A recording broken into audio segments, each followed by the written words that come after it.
Hello guys, आजको भ्लगमा चाहिँ time share car जुन जापानमा एकदम one of the popular company हो, यो कसरी युज गर्ने भन्ने कुराहरू आज यो देखाउँदैछु।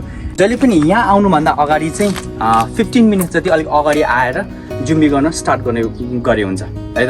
अहिलेको फिचर्समा तपाईँको एपबाट पनि ओपन गर्नु मिल्छ।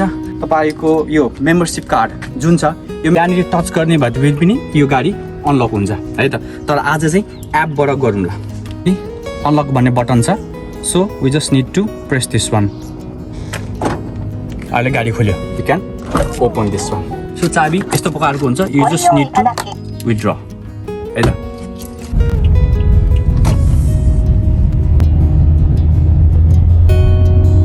यो टाइम सेयर कार चाहिँ एकदमै यसको द बेस्ट पार्ट भनेको चाहिँ होइन, यो तपाईँको जुनै पनि ठाउँमा एभाइलेबल छ क्या।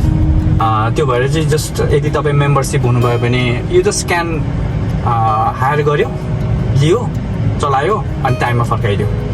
सो त्यसको सबसेभन्दा बेस्ट पार्ट छ क्या यसमा। अनि यसमा चाहिँ तपाईँले पेट्रोलको पैसा तिर्नु पर्दैन।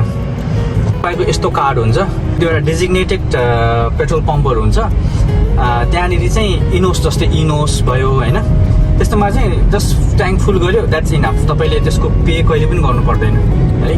त्यो अर्को एउटा एडभान्टेज छ।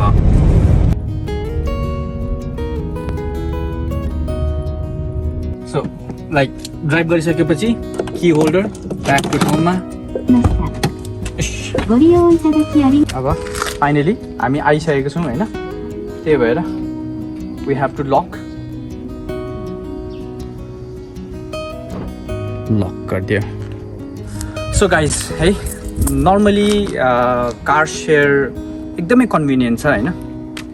तपाईँहरूलाई गाडी चाहिएको छैन, लाइसेन्स छ, समटाइम्स मात्रै युज गर्नुपर्ने छ भने चाहिँ अरू रेन्टल कारहरू भन्दा I think I prefer this one. Economic हुन्छ जस्तो लाग्यो मलाई।